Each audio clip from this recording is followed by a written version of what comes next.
So today I really want to talk a little bit about actually what I'm really buzzing about this idea of kind of what have you been chosen to do. I'm hoping sound is coming through now. Hoping. But on that scenario, which was an idea I saw from the charity sector last week of an event called I Wish I'd Thought of That. And it's this is people who actually can now. Brilliant. Thank you, Ian. That's come through. That's great. And the story I was just saying, is on that idea that from the charity sector, it's once a year they have this event and they ask people to come on from charities with an idea actually that they wish they had thought of. And the one I wanted to share with you is something that I saw from last week that was shared by an amazing guy in the sector called Howard Lake. And it's from World Vision.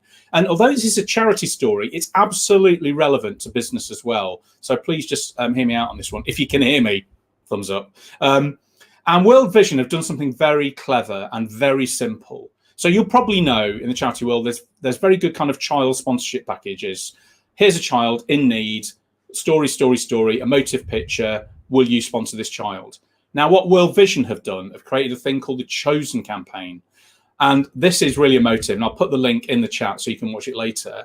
But this is where you go to an event online or live in the UK with other people. And you're going because World Vision invited you to come along and to see if you would like to be chosen as a recipient of a child in Africa who needs your help. So you put together some little details about yourself. They take pictures of you. And then here's the twist, which I absolutely love. And it's such a simple flick, is that 4 days later, in a marquee, in a tent in Africa, your picture is up amongst other people with a little bit of your details in.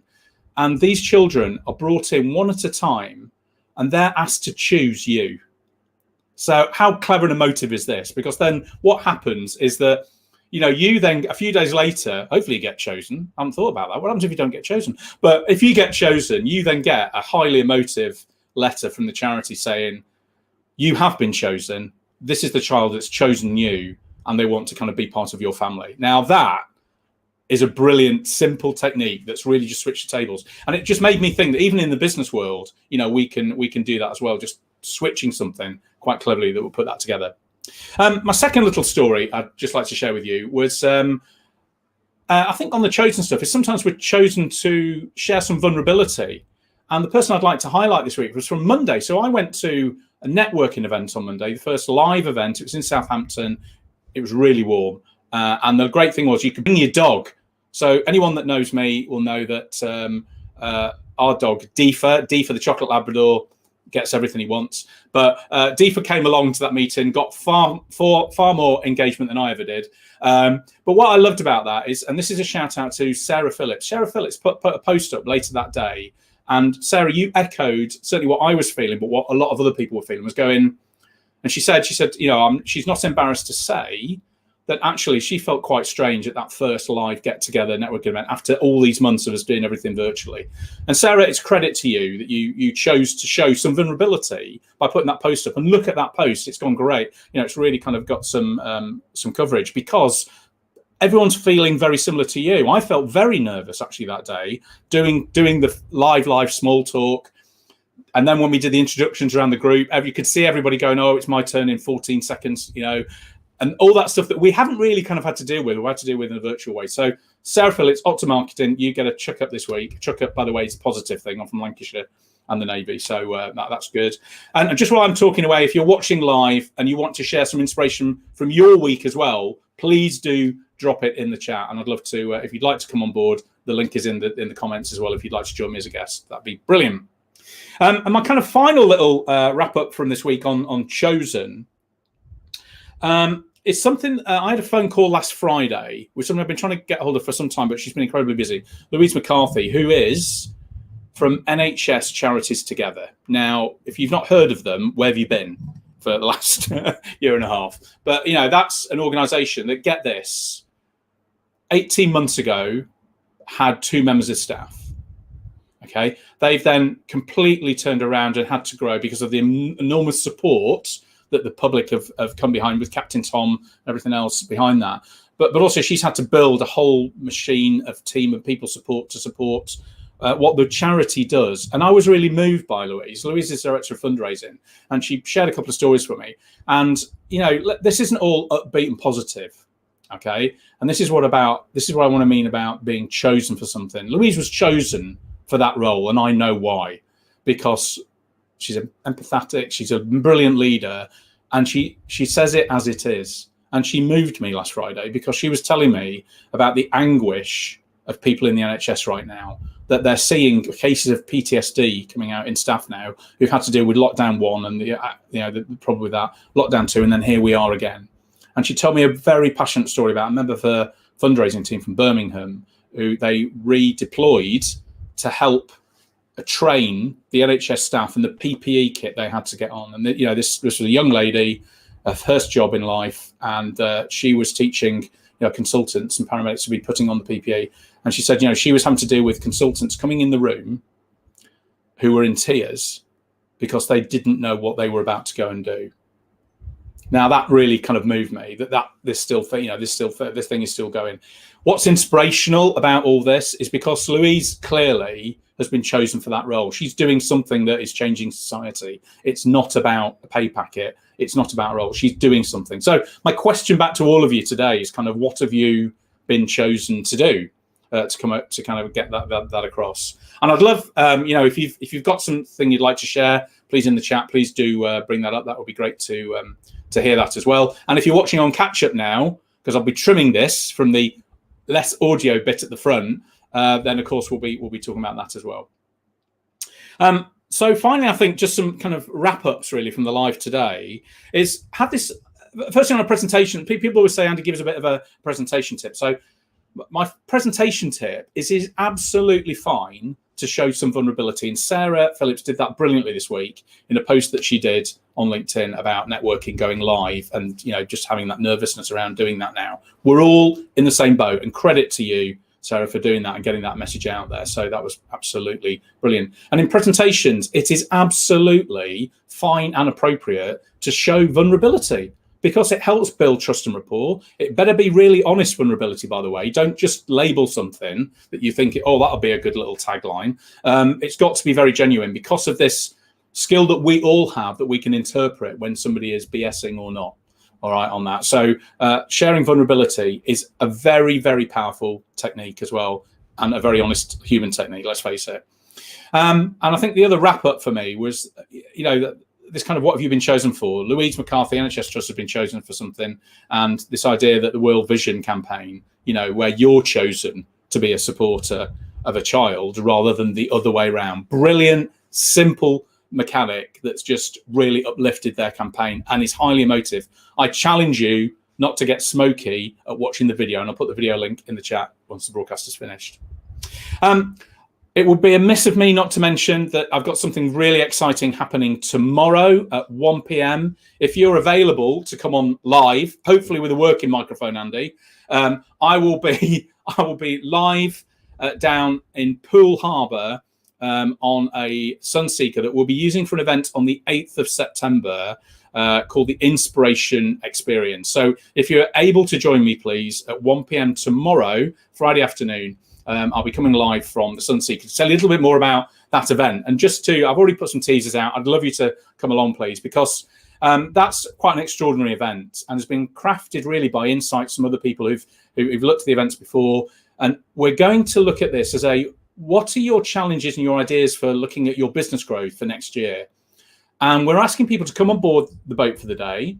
We'll be having a lovely cruise around Poole Harbour and Poole Bay and having lunch and all the lovely stuff that comes with that. But the business of this is that this is an opportunity for you to come on board and share in a very confidential space, because we'll make sure of that, with 9 other business owners, your kind of ideas, your concepts for business growth for next year or post-pandemic, however you want to view that.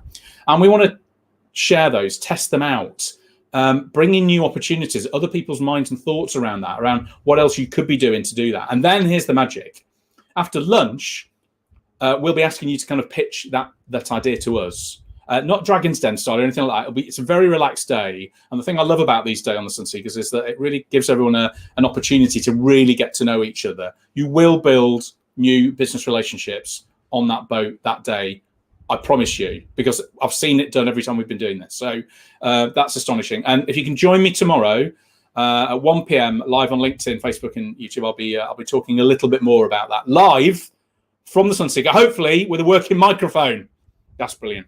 Andy, need anyone to carry your bag? Brilliant. Ian, I know you. I know, of course, many of you might know Ian. Ian is former Royal Navy. So, Ian, I think this will be an amazing day for you. You said earlier about unpacking your sou'wester. I didn't realise you were that far back. When did you? Was it National Service? Or I'm not going to go there. Was it? Did you meet Churchill? I'm leaving that as well. Okay, but if I always have lots of people interested in the event. So please do come along if you can tomorrow, Ian. We'll talk a little bit more about that concept as well. And I say it's quite a small group. So this is turning to sales pitchy. Sorry, I didn't mean that to be at all. Inspiration today happens every week, Thursday at 11 o'clock, normally with a working microphone. Okay, so I will cut and paste this to make sure that you don't get the early stuff. But thank you to Rachel and thank you to Ian for just giving me a heads up. Andy, you're talking, but no one's listening.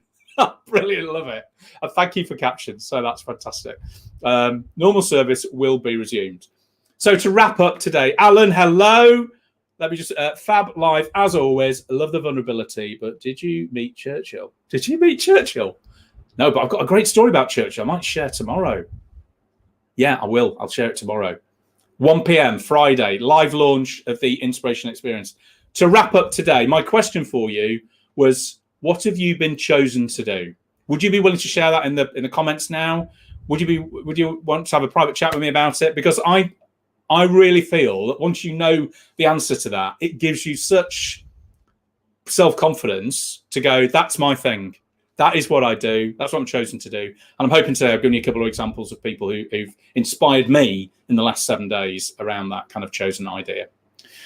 Alan, no, what? You said that about Ian. Yes, I know I did. I know. But did Ian meet Churchill? Well, let's find out. Let's find out later. Ian, willing to share? We could get into a Who's Met Celebrities thing now. Actually, are you ready for this? Let me share something. All right, this is my celebrity go-to. I once saw Daniel Craig in his pants. Okay, so what's the story here? Before I get arrested for something dodgy, many of you know I used to work at the RNLI. There's a great story actually around this about how we got Daniel Craig to be one of the ambassadors for the RNLI. And you may remember when he was announced as James Bond, he came down the River Thames in a Royal Marine rigid raiding craft, and all the press had been told to be at Tower Pier, 8 o'clock this time, the new James Bond will be arriving. They're all right, okay. Comes down, and of course he's on this Royal Marine landing craft, but they've all got life jackets on, including Daniel Craig. So the press, you might remember, went bonkers. They went, James Bond does not wear a life jacket. Well, in the RNLI, that's one of the key messages. You know, if you go to sea for a living, whatever, you wear a life jacket. So we approached him. We wrote to him and just said, Daniel, you know, we appreciate you've had a load of flack about this. We really appreciate what you've done. Can we flip this? Can we go, actually, it's really important? And he went, do you know what? Get this. Okay, I'm gonna be a bit smug about this story because it's one of my best celebrity stories ever, right? So then it was like, yeah, love to. Andy, love to meet you. Come and meet you at the Groucho Club in London. This is no word of a lie, right? So I'm now like, what? Anyway, long story short, an amazing meeting with him. He's a genuinely brilliant guy, and his connection with the RNLI was that he used to live in Hoylake on the Wirral, and he used to play football and rugby around the lifeboat station. He used to get the coxswain of the lifeboat station. He used to shout it because the ball used to go on the roof. And a little thing from his childhood means that he really admired the work of the lifeboat crew at Hoylake and what they represented. Years later, when he's in this position, extraordinary position as an A-list celebrity to support the charity.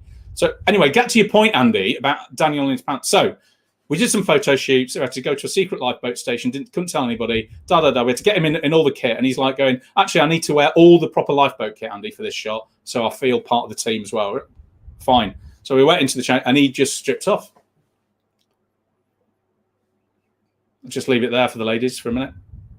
And the gents probably. So anyway, put all his gear on and then out on the lifeboat. And he's a brilliant supporter of the RNLI. So all credit to Daniel Craig. That's my story. I'm hoping that's given Ian some time to reply on whether he met. Did he meet Winston Churchill? No, we do provide deep cleaning services at both Blenheim Palace. Cracking connection. Brilliant. Ian, thank you for sharing that. Alan, thank you for being part of this. Rachel, everybody else, thank you for joining. If you anything that's inspired you this week, drop it in the chat now, please. And equally, if there's If there's anything you're willing to share on what have you been chosen to do in life, it's not ego. It's just very genuinely you're proud of it and people need to know that. Please drop that in the chat as well, live now or actually on catch up as well. Apologies for the technical problem right at the start. Like, this is live. This happens, doesn't it? So, you know, you just get on with it and lead it through. So I'm hoping no technical problems tomorrow, 1 p.m. tomorrow, Friday, at Sultan's Marina. I'll be live on the Sunseeker to talk more about the amazing Inspiration Experience Day, which will be launching and running on the 8th of September. If you can join me, please do. Ladies and gentlemen, thank you very much for watching thus far. Absolute pleasure. If it's a bit warm outside, go and enjoy it. Okay, go and enjoy it, because apparently it's getting a bit, you know what, tomorrow. So good British complaint, isn't it? Bit of rain, whatever. Thank you very much, everybody. Please remember the question, what have you been chosen for? Thank you. Bye-bye.